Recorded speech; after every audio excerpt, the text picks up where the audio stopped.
hasn't been versus Faceless Void. And I think this is really where the hero does shine, is counter-initiating against the Chronosphere. I think we've seen it once, and yeah, it was super good that game, so I can really see it work this game as well. He just needs to stay behind and make sure that he can get the sleep off whenever Void uses his ultimate.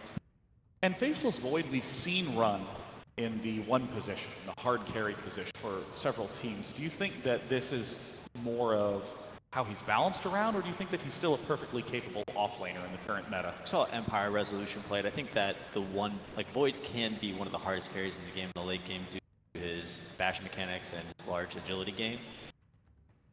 But he's a very versatile hero, which makes him a great first pick in first phase. So I think you just have to wait and see where the game goes and decide whether or not you really want to put Void in that one. TNC's turn to battle. LFY's I think it fits Resolution's style more as a player for him to play that as a 1. He generally plays these incredibly hard carries, more so than other players. Yeah. In terms of the bans, we see increasingly the same consistent set of 5 heroes, just never to be seen up on the main stage. Nyx Assassin, Lich, Night Stalker, Earthshaker, and Bat Rider, very frequently banned. We will see Bat Rider this game. Phantom Lancer also chucked out by LFY. Yeah, TNC really, we saw at the end of that last game, LFY was focusing on bursting down the Naga before that sleep came out. So banning out the Shaker is going to prevent him from being bursted. Protecting your Naga so that way you can always get off to sleep and set you guys up for the fight is what they will. In this draft from LFY, I don't really think it has a good potential to end the game in 15 or 20. So TNC, I don't think have to worry about some super heavy push like they did have to last game with the Furion opener. TNC can go for something a little bit slower. I think something like Tinker that Cuckoo has played is pretty good versus this type of lineup. You want a blue hero that can get out, and a lot of his counters are already taken off. Night Stalker. TNC has played Tinker this tournament, right? Yeah. It's one of the heroes they do like. I like the idea of them focusing more on a split push style and having vision from the Naga illusions spread out throughout the map, have some Firefly vision as well to keep track of this Void. Being able to find Void and either stay away from him or be prepared for that Chronosphere coming in, having your Naga in the opportune position to sleep after that Chronosphere is going to be a huge key for them. Yeah. 5 seconds. Of course, for anyone listening at home, Furion is an alternative name for Nature's Prophet. Same heroes. Sorry, we got Dota 1. Oh yes, here. Oh yeah, same way that Wisp is another name for Io. And of course, when I first started playing Nature's Prophet, people were saying, "Who's this idiot Fur?" And I was like, "Well, that's not my name, so I'm totally clear. I don't know who the idiot Fur is, but probably a tough guy to have on the team." Got the counter to Bat here now. Go with his mark. Yes. Your teammate gets lassoed, you X your teammate, and slurp him right back out of that lasso. What's the range on X marks the spot and Naga sleep? Like Naga's 1,000, 1,400, 1,800. The radius. Kunkka, I'm not exact. You get Aetherlands on Kunkka, can you X people while they're TPing? From sleep? I think very so. likely. Yeah. Even without maybe? Yeah, even without I think you can. At least a level 1. Oracle is a hero that TNC has been picking a lot, and most of the times they've been picking it with Sven, so it's not like other teams who usually picks it as a counter to Bat Rider or the Beastmaster ultimate. They pick it with a carry that's a melee carry that really wants to run around and people. So they like using the ultimate more in a way to make sure that their carry can hit people. There's that Furion again. I'm not so sure if I like Sven here though, because they have Void. It's okay, I guess, to burst him down, but... Oracle pick is weird for me. Generally, we see Oracle, he matches up pretty well. We've seen Alchemist, even Huskar back in the day, and there's an Ancient Apparition in the first 2, and of course, Oracle can make his teammates magic immune, so they don't have to deal with that Ancient Apparition blast, but they also can't heal during that. I think a lot of teams like it versus the Kunkka as an X. Oh, it's really great against Kunkka. It's great against an initiation. You make your teammate totally immune to whatever's happening to him. But not so great perhaps versus the other. Nature's Prophet not picked very often versus Bat Rider. I think Nature's Prophet struggles to get a lot of farm when there's a Bat in the game. Just because the Bat Rider can pounce in and lasso him back when he's a push. It was pretty terrifying back when Flame Break also canceled TPs. It's still a problem. Also, once you finally get a hold of that Furion, he doesn't really have a lot of great tools to escape. He's a very immobile hero. So if the Bat Rider gets on top of him with the Firefly, he's most likely going to go down. And, I was wondering if you could speak a little bit to how to think of Oracle, because he's one of those heroes where you read the abilities, and it's hard to even know how the hell he operates, let alone what his function is in the team. He's a very defensive support. He's he's there to stand behind his teammates and make sure just protect everybody, whether it's through his ultimate or through his match community spell. 10 seconds remaining. Oracle, not one of my specialties. He's also very offensive too, surprisingly. He can be, yeah. In the hands of the right player. I think it's one of the hardest supports to play because it's a really fine line between saving an opponent and killing him, and to save an ally or kill your ally as well. So it's super hard to know exactly when to use the spells. So when the sinking pick, it pushes Naga to position 1. I don't know, you don't like it that much. You think so? TNC's turn I think so. I mean, Could be. Well, at this point, all 4 of these can operate as supports, and it seems like Naga Siren is one of the few that can operate also as a long-term core. I think it has to be a 1 here. Naga core. I do like Naga core against. I like Naga core against Void, but I'm just concerned that I generally like the support Naga because he's focused on one thing, which is casting sleep during that Chronosphere. Oftentimes when you're playing a core Naga, you want to be in there fighting, so he's very susceptible to actually being in that Chronosphere himself. I think also it leaves him vulnerable to getting pushed down early. Even though they have a Faceless Void, they can easily push it. I don't know, just push with it with an early Vlad, a change of the builds that we've commonly seen. It's not really the best here with Oracle as well. I would say, like, it's not. Yeah, that you will ult in the Naga and then you will like run in and just. Yeah, it's not that it's bad. There's just not a lot of synergy. Yeah. Sand King, however, picked again for TNC. This is a hero that they matched up last game versus Nature's Prophet, and Sam H had a really great early game, had a huge impact throughout the entire game. Probably won't see an aggro target this game though with Naga and Oracle, I guess. They could though against the Void. Yeah, Naga's a pretty solid aggro trial interaction. Sure. And at this point, we also see the Huskar and Alchemist banned out. Huskar. Wow. Oh, yes. Oh my goodness, Broodmother. So this has got to be Naga Siren in the safe lane and Broodmother in the mid lane.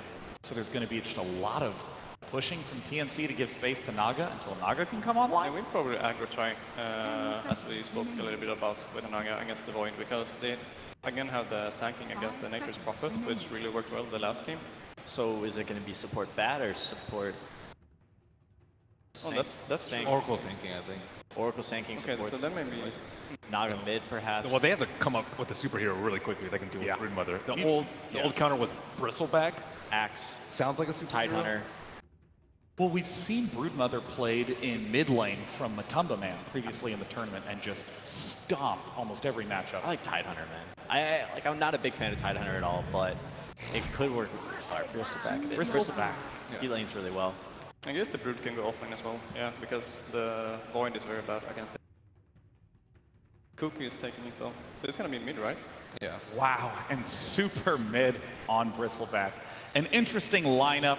Very excited to see Naga Siren that is traditionally played in support in this tournament taking the position 1. Casters, take us to game 2. Thank you very much, Day9. And what a setup we have here for this game 2. We had an incredible game 1 for game 2. TNC switching things up a little bit. We're having a core Naga come out. Yeah. And this final pick, the Broodmother, it is instantly responded to by the Bristle that Peter mentioned, does have its strengths. What are we thinking overall? I was just confused when I'm watching TNC's draft just because how many curveballs they're throwing in, but they did address a lot of the aspects here. The Oracle pick versus the Kunkka is amazing. Probably one of the best. You counteract literally everything that comes out there. They get the Sanking matchup versus the Nature's Prophet as well, and then they get their Broodmother pick. But now it's Broodmother versus Bristle. It's a bit different. I'm not too crazy about TNC's draft overall. Okay. I think they're going to struggle a lot to really take any fights versus LFY. And I've seen Inflame on this Nature's Prophet over and over again, what he do to dismantle lanes. So I'm personally liking what LFY's got and how much they can actually team fight with, and the fact that they actually have like physical damage to force it. Only physical damage from TNC at all, really, is the Broodmother to push those builds. I mean, as I said, mentioning that mid lane and mentioning this Broodmother, how bad is it for Cuckoo that there's a Bristle there? I mean, is Cuckoo still going to do fine in lane, or could he get totally beaten out of the lane in this matchup? It's a hard lane. It's a really good matchup for Bristleback. You always farm. They both kind of trade farm versus each other, but you have to watch your position of the quills. And Broodmother, ideally, you want to be able to have kill potential on the enemy mid laner, and you just don't versus the Bristle, unless you have like some rotations coming. Well, we'll see how TNC react to this, whether they want to send an extra bit of help towards that mid lane, or if they do sort of go for the lane swap. But I feel like the lane swap's very unlikely, really, with Cuckoo already on that Brood. already heading towards the mid. So also for the panel, because they were talking about this interaction between Kunkka and Sleep. The Sleep goes from 1,000 to 1,200 to 1,400, I believe it is, when I was looking at it before. And the X is only 1,000. So if you get an Aether Lens, you can actually X through 2 levels of it. But it's very much on the edge as borderline well. on the edge of the level 2 one. So it can happen, but that's about it. Let's see what we have going on here. See if we have any sort of early smokes and rotations during this rune spawning, but it doesn't look like that's going to be the case. It's both sides seemingly securing their own. It is, by the looks of it, going to be that laning that Ake sort of mentioned on the panel, the aggressive tri-lane from TNC. They've sent Raven down towards the bottom lane. And they're putting the Bat mid versus the Bristle and putting the Nature's Prophet, or the Broodmother versus the Nature's Prophet. So that's a little bit better overall. Brood will at least have a very good matchup here, and I don't think that LFY is going to expect this one coming out. They see them that mid, and now they see the Bat. Okay, they made the move. We'll see how LFY do respond. Bristle can do fine in this too, though. You just get a magic stick brought out, and you can farm perfectly fine. Both of them probably will do exactly that, bring out wands, and we'll have some trade farm. Super just has to watch how many sticky stacks early on until he gets a couple points in that Bristle back, so he doesn't have to worry about the dive. Yeah, so all in all, with this switch around towards the mid and the top and having this aggro try, it certainly feels like this is TNC getting the lanes that they want coming into this matchup. Yeah, I'd say TNC win the lanes a little bit here, just because that, aggro. And Kunkka, AA, not really the best heroes in a try versus try, unless they can find people on the side. Once they get some levels, sure, they're super strong, but they need that for certain. Once they have the Chilling Touch, once they have Cold Feet combo with X, then they have high kill threat. So if TNC can punish the first 2 waves, perfect, but once it gets, first 2 levels, it's perfect, but afterwards, they have to be super careful of their positioning versus this Kunkka and AA.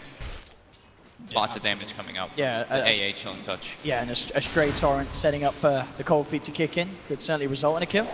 First strike there onto Arfu. Well, to set up with the root and the hole coming through from 1437. Exactly what they bring need this to do. Man down really low. Arfu tries to throw the Torrent to block it, but Raven jukes it out, going in for the kill. Oh, they get the first blood on Monet. Yeah, he gets it first. That's what they need to do, though. TNC needs to try to make that blow happen right at level 1, but that must have been fractions of a second that Monet got that in time. But he did, indeed, that extra 100 or so bonus down to the first blood. Very much welcomed here on this safe lane for LFY. Yeah. And I don't know, I'm pretty in fear of TNC keeping that tri-lane down there now, to be quite honest with you. If they expended a lot of their resources, they used a lot of regen, they used a lot of their mana as well, and if they're playing into a first blood, a Void who just got first blood. So he gets that surge of gold, he's able to pick up his wand, or pick up his stick, and he already has 6 stick charges. It's going to be very hard to threaten this Void. They can kill the supports, but actually contesting the Void's farm is very difficult for them. Yeah, looking at the other lanes as well, we have a slight edge in the mid lane here for Sam H. But I don't think I guess it's about a 5 CS, about a wave or such ahead of the Bristleback.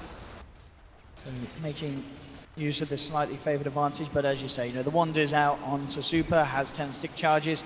Very unlikely for this Bristle to die in this matchup, just to be kept a little behind when it comes to CS. And on the top lane as well, in play, slight edge for him as well. We saw them fighting around with sentries down and such, but the quicker D ward was out from Cuckoo. The nice thing is you can always just TP out because there's no stun from the Broodmother, but Brood can overwhelm at one point with too many Spiderlings, and you have to play pretty fearful on the Nature's Prophet. I don't really see this matchup happen too often. It's been a very long time since I see a Nature's Prophet versus Brood. Bottom lane again. Root down to Arfu, just holding him at bay though. Trying to bring Monet down low. Does still have the salve, 8 stick charges still being saved up on the Void. So very hard really for any of the games, any of the lanes to get the kills early on. As everyone has potential to turn, potential to hit back. I'd say after the first blood, LFY is leading quite a decent margin. They're not really slowing down the Void, which is what they're trying for. There we go again. They are going to make the jump in onto DDC, getting nuked down low by the Purifying Flames. Raven picks up the kill. Monet has jumped forward. He's looking for 1437. A bash would do it. Doing a time walk under the tower will secure the finisher. Raven punished this. It doesn't look like Ian will have to let it go. So again, just the 1-for-1 trade. Flame TP's in though, and they're actually making the lane adjustment. They don't feel like Bristle wants to be versus the Bat at this point. They want to put the Fury on mid, perhaps, or Nature's Prophet mid. I'm gonna say Fury a lot. Just putting that out there. Super up towards the top lane, and this is going to mean no space for Sam. But actually, Cuckoo... They're moving the lanes. Yeah, they're moving it in response. TNC wanting to make sure that they can keep tabs on Super's Bristle by having the bat against him rather than this Broodmother. See what the call is from LFY if they want to make the move again, but TNC just doing their best to keep a step ahead in terms of the lane matchups. I love when these kind of lane swaps happen. I hope another one happens. I like when we just see people like TPing back and forth and everyone's like following around. It just looks fun. It becomes very chaotic between the sides. Yeah. Farm for both of the safe laners, Raven. He's still farming on the Naga at least. Him and Monet on the same track at the moment. Pretty much equal in experience and CS. Both getting what they came for down in this bottom lane, which maybe is not as good of a sign for TNC. Perhaps they were expecting to be able to slow down this Void a little bit more than they are. But at the moment, as it has been, Monet, he's got himself involved in 2 kills. Yeah, he's got Treads over Venom. He's perfectly fine with what's going on here. They're making a committed play onto here, but Inflame is keeping into the back for TNC. Yeah, they're going to look to try and turn it. LFY Sprout out, but immediately the blocks. Trying to make that cold feet proc, but Almost. can't quite get enough of the blocks off. But we saw how close it was there. Now, if they are able to achieve that sort of a play. And how much damage comes out. Like as soon as Inflame TPs, you see DDC throws the Chilling Touch on him for that bonus damage. So now it's 5 minutes in. If Inflame wants to, he can try to siege a bit with this catapult wave, but he doesn't want to split the 4-way experience. Wants to be efficient with his resources. And they move Cuckoo down here as well. You know, wherever the pressure is, they try and get the Broodmother in that lane to sort of slow it down. They might be able to get Super here mid. He's pretty far out, and they have Lasso on Sam H. Yeah, they've certainly got their reposition. He's already got 2 stacks upon him. There's the drag back. At the same time, Cuckoo actually gets a solo kill by the looks of it down on the Kunkka as well. Gets the action done, so kill in the mid lane, a freebie for Cuckoo down bottom. I'm not quite sure how he got away with that, with still with the AA and the Void in the neighborhood, but must have just overwhelmed him with the spiders, as you talked about. They don't really have good ways to deal with the Brood besides the Bristle still at this point. Early levels, these Spiderlings, AA and Kunkka are super susceptible to dying to them just if they step out of position. And now he's level 6, so the spiders are starting to add up and the damage is pretty absurd versus these low armor heroes like the AA. Sam H just on the search to see if there's any sort of stacks being created for LFY. He'll get his eyes onto DDC though, and in fact with the Raven Naga being in the neighborhood, they can go for this one. Money's going to try and come in to slow them down. The Torrent will connect. With the Nature's Prophet ult. And that's going to bring him down. The Nature's Wrath doing huge amounts. DDC actually ends up surviving as he gets himself away. They'll try and trap Raven with the Sprout, but he cuts himself out. So nice turnaround there from LFY. And again, Cuckoo says, you want to go to that lane? I'll come to that lane as well. This spooky spider trying to do his best to instill himself in the nightmares of LFY. Perfect by Inflame though, like that's why we see him decide not to go for that tower pressure, right? He goes to the jungle so he can make sure he gets that level 6 at a very early time to get involved with that Wrath of Nature. Because the damage on it early on, it's very unexpected. People always forget about that Nature's Prophet ultimate bouncing around right around that 7-minute or 6-minute period. Tims, they've pretty much parked him out toward that top lane for the time being to farm, while everybody else is kind of making the moves around the map. Apu wants to punish though. The Dust is online with the sentries, gets the Torrent connection too. Does still have the Burrow Strike. As long as he can save it until after the X-Mark bring back, he may have a chance here. Holds onto it, there he goes. He's TPing out. And he should make it. No way without the Torrent and the X-Mark to hold him back. So nice little play there to get Tims out of it. But they force him completely out of the lane, and that lead gives Inflame a completely free one. And yeah, Sanking's not farming doing that. And Cuckoo's moving again. I mean, he made the move all the way towards the mid lane. Now he's back down towards the bottom. He's going to look to put some pressure on Monet. Has still got a fair amount of spiders. It's scary. Like, honestly, Cuckoo's making a lot of moves around. He can get a kill and stuff, but his net worth is starting to suffer because of how much he has to move around. It's only 2,800 net worth. Of course, it's the same as the Nature's Prophet, but this was the last pick Brood. You know, this is supposed to be like last pick Brood. This is the game winner, and it's not really having that effect so far in the laning phase. Top lane. Tims back towards farming up that blink. We are going to see the setup there by the Torrent. They've got Wrath of Nature this time, and they know the TP is still on cooldown for Still Tims. a tricky one to catch. Yeah. Apu, he did have the X-Mark, but of course wouldn't have the secondary Torrent to combo it with. Scared to dive. Diving under towers, their damage isn't really that great, so they got to just wait it out, find a better opportunity for that one. But yeah, LFY going out of the laning phase, their team fight is way stronger than TNC. TNC wants to split up the map and get pickoffs, and have the Broodmother kind of dominate the lane while the rest of them fight elsewhere, and use the Naga Sleep to avoid those fights. But it's very hard for them to avoid fights with the momentum that LFY will be gaining once they've got the Vanguard on the Bristle to force buildings. Sam H just seeing what he can do here, has found himself a double stack. Oh, convenient. Prowlers. Clear it up. I mean, this is going to put him very close to that Blink Dagger. 1600 at the moment. It's going to give them large camp as well by the looks of it. The Dream Creeps, the Ancient Prowlers, so amazing for Batrider and like Shadow Fiend, like these heroes that farm with magic damage. And getting an Arcane Rune, he's going to have Firefly up again in no time. He'll be able to continue that. And like you said, yeah, Blink going to be at a very good time. So they can maybe play around that one and try to get some pickoffs onto the Nature's Prophet or the Void. The Bristle's starting to get pretty tanky though. Once he gets up top, looking Vanguard. to set up, does get the X mark into the torrent onto Tim's. He will go for the Sandstorm, but the dust is out. Presence of Inflame and DDC. And more than enough damage there with the Chilling Touch to claim Tim's life. Monet just wants to have no business with a Broodmother. Moves out of that bottom lane. It's starting to become overwhelming with the amount of spiders. And Kuko's going to be able to pressure that tower quite a lot. He's actually going to kill this bottom tower super quickly with that Brood. And now maybe they try to make a move with the Chrono, but they want to instead do their own pressure at the same time. How's our levels looking on supports? We're 4 and 4 on Oracle and Kunkka, and Sanking AA are both level 5. They're doing as expected. The Tome is now online for the 10-minute mark for those 6s. Super trying to farm out some of the spiders here, but don't quite get the finishing Quill Spray Splurt to do so. Leave him alive, mid lane, Monet, manning up onto 1437, not quite finding the bashes though. Does have this Chrono, he sees a chance to finish off a kill. And in playing with the drums, definitely a pickup that can help enable the Void. You know, get that Chrono, get the Natures in, pop the drums charge. It's just such a good item on Nature's Prophet. Yeah. Making a bit of a try here, but actually forced the going to Chrono turn. And with the disarm, can they actually keep Kuku alive? Looks like they can. Very nicely done. The Chrono baited out, and TNC lose nothing. 2 minutes, no Chrono. But what can they make of it? They have to use the Batrider Lasso. He's going to have Blink Dagger soon. They can try to make a play around that one. Super trying to keep control of Sam H down the bottom lane. Super still at the top of the net worth. Now moving in, Sam H does need help. In fact, Super's going to be the one that now Inflame TP's in. Firefly is not enough to get Sam H out of there. Can TNC punish LFY for diving this deep? That's the question.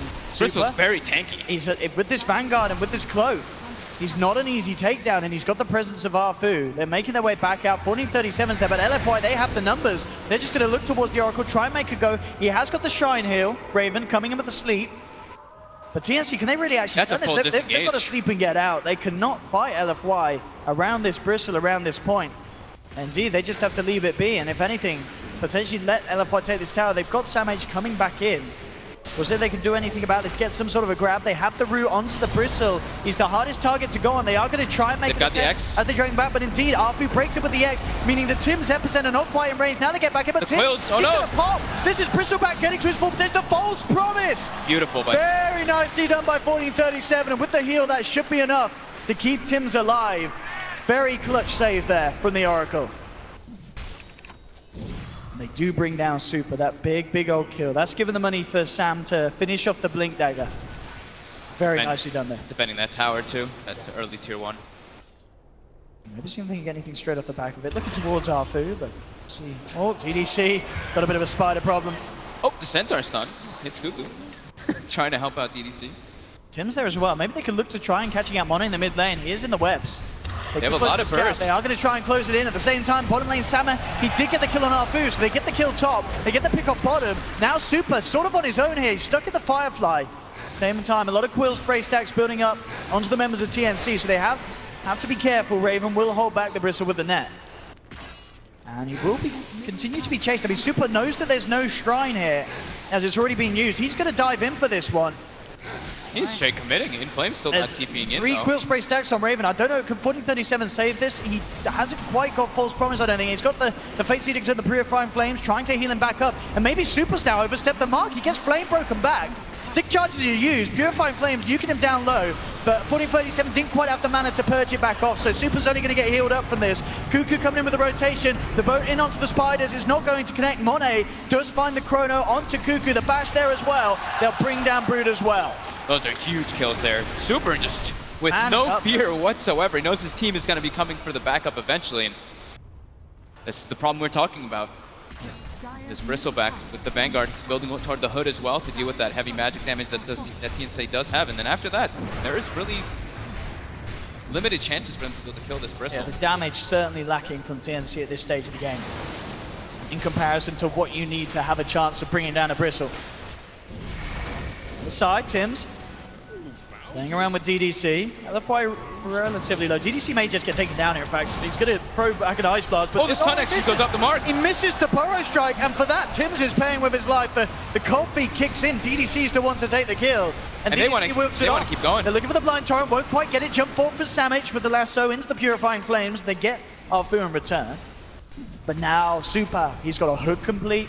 This Bristle is going to be a massive issue, especially considering the way that LFY are playing, grouping up as a team, or even just, letting Super enter the fight, hang around for 10 seconds, waiting for the backup. There's just very little chance that TNC can actually kill Super at this stage of the game. They're trying to make, they're trying to fight and make space as much as possible for Raven. He is getting closer and closer toward that Radiance, 3,400 gold. So that's going to help a bit, but he's still very squishy and they're still very susceptible to the team fight of LFY.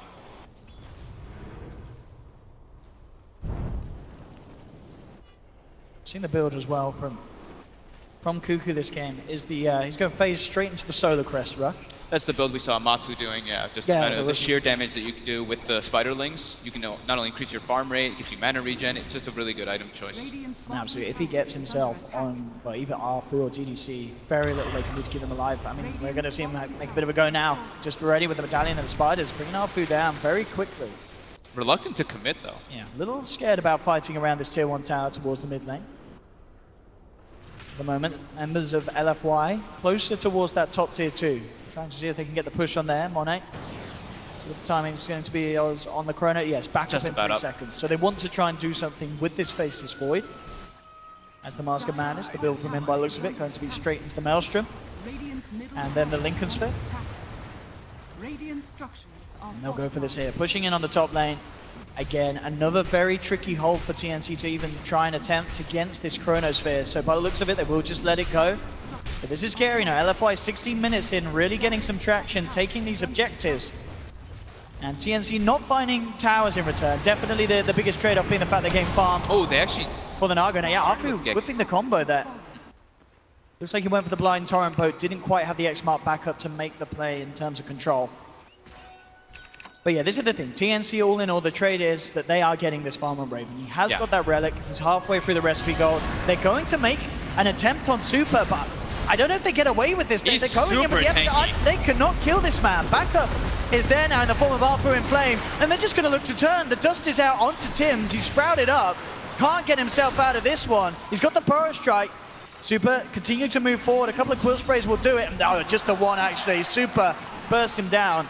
That's their lasso and their epicenter committal to. That's their big team fight slash pickoff heroes, and they barely even drop him below half-life. Definitely a mistake for TNC to try and make that play. They can't afford to do that, especially that close to a tier 2 tower. And making these mistakes is super crucial. Like these mistakes is what costs you the game. Their Nature's Prophet is able to claim a tier 2. The Void is just farming in all the meanwhile. And they need to get kills in with those type of double ult committals. Super now, looking for Sam H, actually forces him just to TP out bottom. Cuckoo again, comes onto Monet. And you see the itemization coming out from LFY. Oh, Monet just goes for them, jumps in. Absolutely no messing around, and with the Ice Blast coming through as well as the big old shark, there's no hope for Cuckoo. And TNC may be losing their cool a little bit here as LFY are getting some very easy pickoffs. Still only a slight lead for them, but it's still LFY is looking really strong with their 5-man. There is that Radiance though. So it's all about how much TNC can rely on the core Naga Siren to pull them through this game. Bottom lane looks like they're going for Sam H here. With the Wrath of Nature, the X-Play coming out, Sam H deep trouble here. Again, this combo from Arfu. And it's going to lead into a tower as well. Maybe even more with Inflame in the neighborhood. Yeah, maybe they go for 2 here. They could. There is a sleep that is still up though, so maybe they're a little bit afraid of that because they don't have Chrono. But they want to at least threaten a bit, force some reaction. Link Dagger now picked up by Tims, so they do have that extra potential to jump in and maybe even jump around Super, get to the back lines. As Super at the moment is not the target you want to be going on. Well, look how far back they are. They're already prepared. The Illusion is kind of scouting out the AA, so they're trying to commit here for it. Maybe they can force all the TPs and try to isolate Super, but no, it's getting too far away at this point now. So yeah, look how the 3 cores on the side of LFY, they're all itemizing toward being these late game kind of carry heroes. We see Nature's Prophet went for the Shadow Blade, going for the Orchid. We see the Void. We already mentioned that one. Mask of Madness into Linken's Maelstrom. He's the 1 Void, of course. And then we see Super. Got the Radiance queued up. Yep. That's going to be the big one to kind of match. Top lane, they do manage to find one, and they have the Epicenter and the lasso, but he's still going to get the chance to and he's walk fine. out. That's twice now, the lasso on Epicenter. It's not enough to take down TNC's cores. It really isn't. Or Elfwise, yeah. It's going to be spotted out. They've got the X-Mark trap back. Actually, it doesn't miss. It doesn't hit again. The timing there. Not quite there with the combo this time around, Arfu, and that is going to mean that Cuckoo gets away with his life intact. Did have 1437 in the neighborhood, so maybe even if they got the trap, he would have been there with a false promise save, but still. Rare mistakes coming out from both Afu and from Tims this game. How's Super doing towards his relic? Very close. Very close. Very close to having that done on this Bristle as well. 3K gold lead now going their way. Definitely still with the edge of this game, and definitely still the issue being that we're seeing Super and Monet being attempted upon with these ganks, these takedowns, but unable to get killed. That's pre-Linken's. Can't quite do it. That's pre-Linken's Void, and they can't even bring him down. When he's got Linken's, I don't see how they actually get him unless they've got like 3 or 4 hero committal. Radiant are scanning. Really is the problem here for TNC. They need time, they need space for Raven. LFY seems very content with this pace of the game too. They're not trying to like force too much action. Even when Chrono is up, they're not really trying to force anything to happen. They're just like, let it come to us. Let the kills naturally happen when TNC tries to go on the aggressive. Look where Monet's just been perched up. I think he's been up here for the last like 4 minutes just farming these creep waves and this enemy jungle. I mean, yeah, this is crazy farm for him. 21 minutes and nearly has that Linken's on top of the Mask of Madness. And as you said, with that as well, how do TNC even think about bringing down this Void? They spot. They look like they know where Cuckoo is. They actually get the dust on him too. And the Blind Torrent. Blind Torrent does connect this time round. The Pope flying in with the X-Mark. Bring back. There's no escape for the Spider. LFY. Apu's just warming up. Plays like that. Definitely impressing. Top lane TNC. They are going to try for this. I mean, do they get away with it? I feel it's going to be hard. He drops the Chrono. It actually gets the bat. It does indeed. It stops the Bat Rider on the very tip of it. And I mean, it's enough to hold the back. But Monet turns. He time walked in aggressively there. The Conquer Torrent actually. Oh, they actually get the courier from his flame again, just like last game. So they actually, a cool thing that LFY did is, you know, they're playing versus a Broodmother, so they actually defensively warded their high ground. I didn't really notice that one too. I mean, look at this. Monet is just forcing this 3-man gank that came in for him all the way back to their base. No fear. Even without Chrono, just time walking towards them, terrifying TNC. Radiant's top tower is under attack. Radiance pretty much there for Super. 300 gold, and he has it. A lot of catching up that TNC need to do. Raven nearly has the bots, but... How do they kill this Bristle? How do they kill the Void? Both these two guys are super durable now, and they have the exact things that they need to deal with TNC's aggression. And with that Radiance, that's going to be their timing. Maybe they can just go into the Roche pit with that from LFY, with the Chronosphere once it's back up. TNC are trying to make a move again towards this mid lane. Inflame has a double damage as well. Just a few seconds left on it though. Doesn't look like he will get the chance to make use of it. TNC not quite jumping in. And Inflame up top. Wow, sees Raven. Raven, quick to get himself out of the tree line. Sandmage with the instant TP and the sleep coming they out. are going to look to try and punish Inflame. Do they ever reveal though? He's got a Shadow Blade. I don't think they ever reveal. He's gone. Oh dear, oh dear. LFY. But they seem to kind of know he's here. Okay, good. Gets the TP out. Bit scary, but not having dust, not having either of those heroes with a reveal picked up there. Not feeling like the TNC that we saw in game 1. No, definitely not. And he's had the Shadow Blade for quite a long time, so. Maybe it's the draft, maybe it's just the flow of the game. I mean, LFY themselves, this decision to have Super on the Bristle has definitely worked out massively. Monet up top. They know Raven's got no sleep top get this Chrono there with the Sprout cut down. That should buy time for Monet to close the gap, and indeed drops the Chrono. Ice Blast coming in. They do have a false promise. Do they have the heal to offset it though? He's still going to have that debuff on him, so he can't quite heal all the way up. We'll see if he pops. I think he may be safe. Yeah, with the Fate's Edict blocking the magic damage, Raven will be kept alive.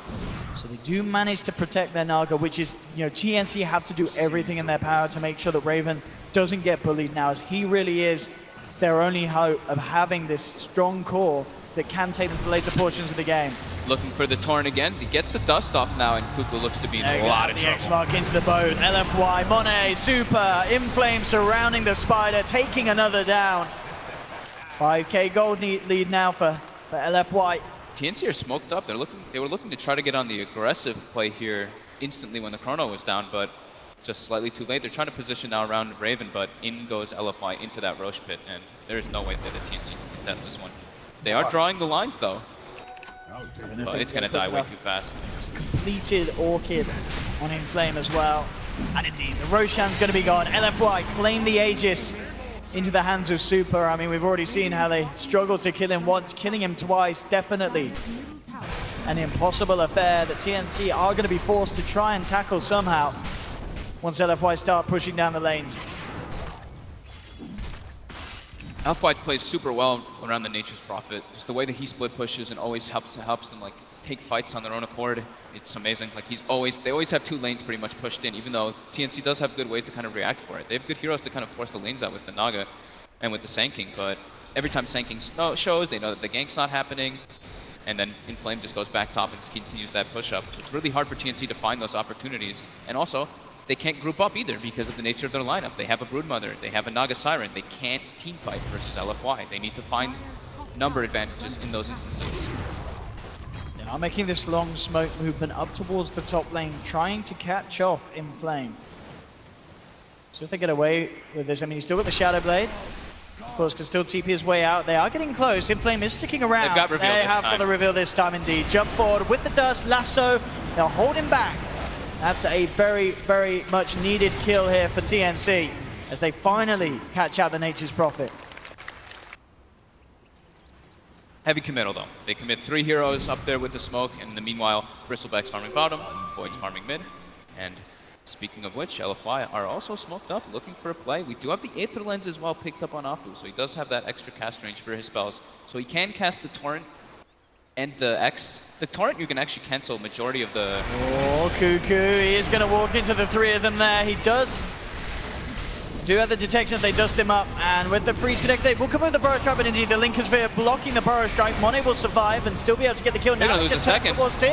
Tim's saved there just in time by the false promise. 1437 trying to allow Tims to get out of there, but 1437 will pay with his life. Tims up to the high ground with the Burrow Strike. Oh, 20 HP! Survive. Can't believe he survived there. 1437 making some very big plays. They do still have Chrono on Monet though.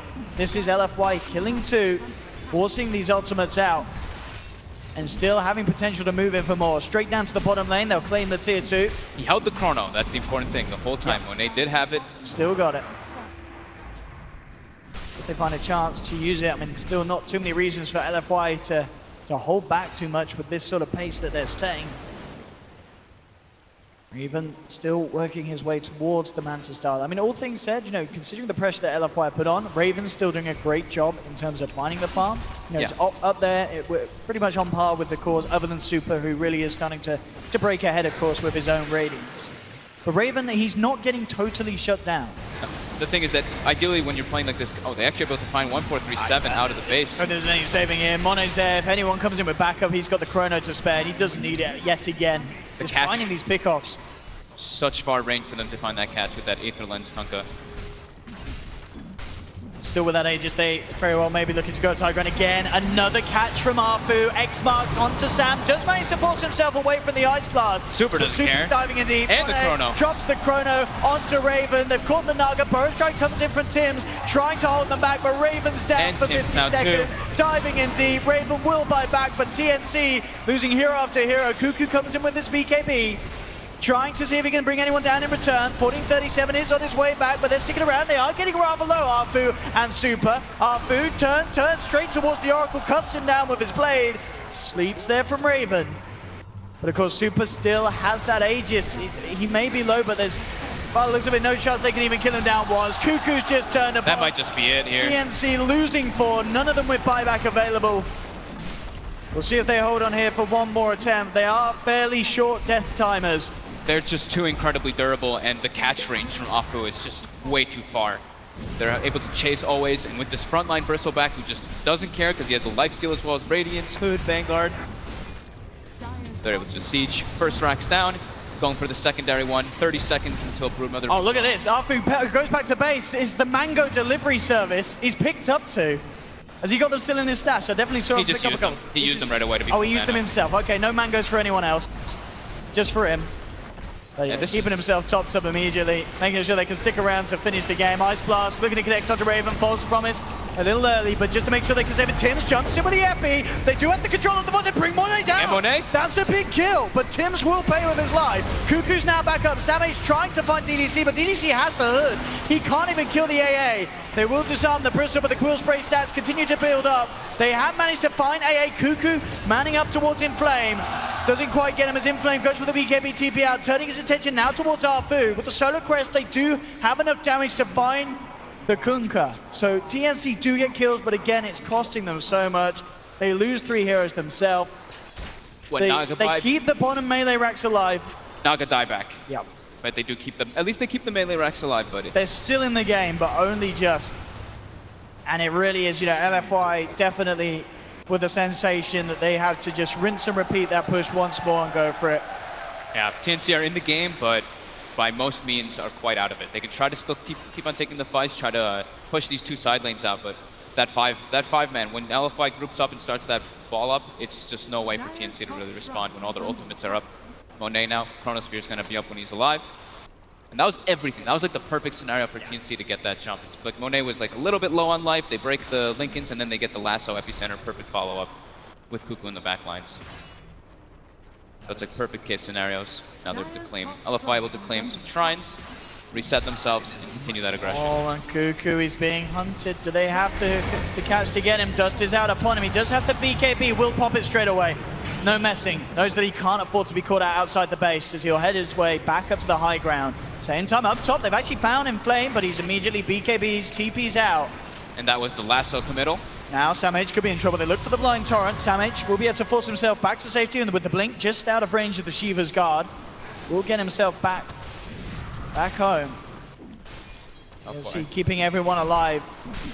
Yeah, LFY definitely ready to go down mid. They themselves with all the ultimates that they require. Chronosphere, Ice Blast, Nature's Wrath. You see Tims and Raven are just desperate to push out those side lanes as far as possible. Super is just forcing them back to the base. Raven going for the TP back to join the rest of them. Afu is sort of spotted out here by Cuckoo on the side of it, but he's got to be careful. BKB not quite ready again for him. Has the spiders upon him, but LFY take the second melee racks down on this bottom lane.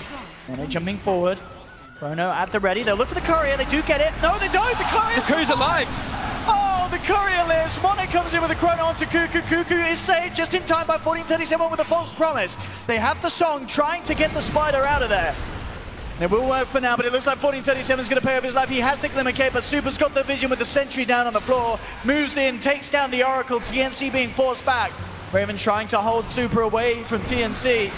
They get the connection. Torrents there onto Tim, sanking down as well. 2 down without buyback once again on TNC.